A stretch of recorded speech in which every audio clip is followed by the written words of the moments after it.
be honest. Have you been on your TikTok feed and you've heard somebody that has given you some therapeutic advice?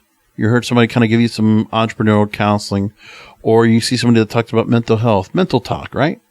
Mental TikTok. And you see people that are psychiatrists, psychologists that are on, and they're offering ways to feel therapeutic. You know, it might be something about stoicism or being introverted or depression or anxiety or whatever kind of things you have. Or there might be just, I mean, there's been girls that I've seen on there that have been giving generic messages to guys to make sure, hey, are you okay? Are you getting your coffee? Are you getting water? Are you taking care of yourself? Did you get out of bed this morning? Did you do anything with yourself? There are some women out there and some guys out there that are really doing some good service. And when some people are not willing to go ahead and find the help, you know, kind of emotional help that they need, I will admit there are some people out there, especially with dating advice. There are quite a few people that are well-intentioned. Therapists that are out there, they're actually giving some pretty good pointers. Something simple, just to kind of encouragement. You know, even the fact that there might be some people that might be religious and they pop up on your FYP and they offer prayer. And those are good people for themselves too. I mean, sure, they might have something. I don't think that anybody biblical really has any kind of agenda, except for the fact they want to just pray for you. And maybe it helps to get you to pray yourself. And, you know, as one radio disc jockey used to always talk about, you know, always remember to pray, because prayer could change you and you could change things. And I really believe that today. Chico the Virgo Wesley, who was on 99 Chance for many years, along with Hot 105, would always say that when he closes out his show. A good line to remember. So anyway, TikTok. Mental health videos on TikTok are received with support, according to a new study. And they're saying that adolescents tend to seek information about healthy lifestyles, about fitness, diet, sexual health, mental health, etc. online on social media such as TikTok. And one of the study authors in a new research study published in JMIR Formative Research says that many videos on mental health topics are perceived positively and with support from other users. Quote, health-related stories from peers are particularly valued among adolescents. Influencers on social media, adolescents who create content, and micro-celebrities are increasingly important resources for health-related information and social support. Online social media networks provide valuable opportunities to connect with each other to share experiences and strategies for health and wellness, such as meditation, mindfulness, stress relief, and those specific to mental health conditions. Put it like this. In some cases, when you're watching one of those TikTok videos, it might be like how you're watching somebody on FaceTime talking back to you. And it might just resonate with what you're talking about. Plus, it's live video, usually in pretty good quality because all these camera phones are really good in quality anyway. And then you have somebody on there with good intentions that's just talking. If it's what it is. So they researched English language videos on TikTok using the hashtag mental health.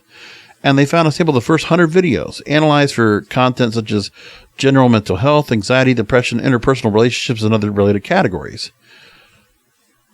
These videos got over 1 million views, 1.3 million views.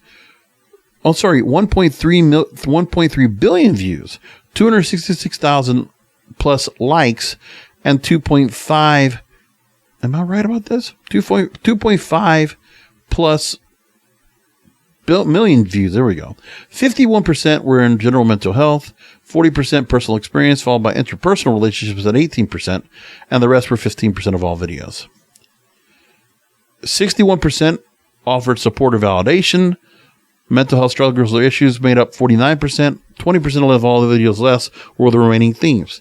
And they had said that there were potential negative effects on mental health platforms like TikTok has. But the data is encouraging that most comments on videos about people's mental health struggles were positive, supportive, and validating. And most of the videos in this sample were posted by consumers, not mental health professionals. So future research should suggest how recommendations for coping strategies are represented on TikTok. And I can appreciate that. That's actually a pretty good thing to see, that obviously we know that younger people are going through a little more anxiety, stress, depression, and having a little more of a mental struggle. But they're cognizant enough of their fellow people that are all over the world of the same age as them, same kind of interest they might have, that they're willing to go ahead and be there and support each other in this respect. Even though you don't have a personal connection to them, it's a pretty cool thing to see. So I can appreciate what's going on there. And I can say for sure that on my FYP feed, I see a lot of people that are very encouraging and really are saying good things. So I can appreciate that. It's a good thing to go and see that.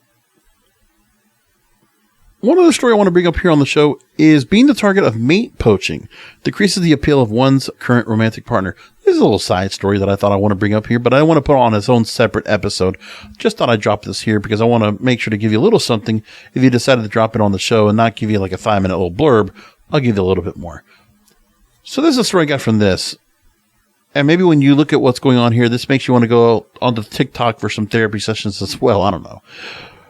People who enter monogamous relationships typically hope to maintain sexual and romantic exclusivity with their partner. Expect. Then when encountering alternative partners, you're likely to use strategies to help them resist the temptation of straying. So romantically evolved individuals are more likely than singles to be inattentive to alternative partners and to inhibit thoughts about them. Committed individuals do encounter alternative partners. They tend to see them in less appealing light, disclose their relationship status to them, and express less interest in interacting with them. So this is what they're saying. If there's a mate poaching condition, this is an example of somebody trying to go after somebody else's significant other. Girlfriend, wife, husband, boyfriend. You get it. Hi, my name is Guy. How are you? I'm good, thanks. What's your name? Where do you live? I live in Tel Aviv. I study computer science. What do you study? I've heard the psychology students are the coolest. Now I see it's true. So what do you do in your free time? Cool, I play the guitar. I also make time for sport at least twice a week, mostly swimming and running. On weekends, I'm usually hanging out with friends. Where do you like to travel? Great choice. I like to visit her too. We should go there together. What are your best traits? You know, you're both beautiful inside and out. I'm creative and outgoing. What are your future plans? Sounds promising. I really don't have a clear direction yet. I'm ready to pursue graduate studies. And then there's another version where the flirtatious remarks are taken out. And that the result overall was being the target of mate poaching led participants to view their current partners in a more negative light and desire them less. So if you play up the flirtation with flirtation, that looks bad on your partner, and your partner will look down on you negatively. But if you are friendly and polite, and you make it transparently known that you are taken, then you're looked better by your partner in a positive light. Pretty simple, but they did a study on it. Sounds pretty good to me. So anyway, back to the point about TikTok and therapy. It's good to see that out there. And we need some of that to kind of help us from all of our issues of being depraved and debaucherous.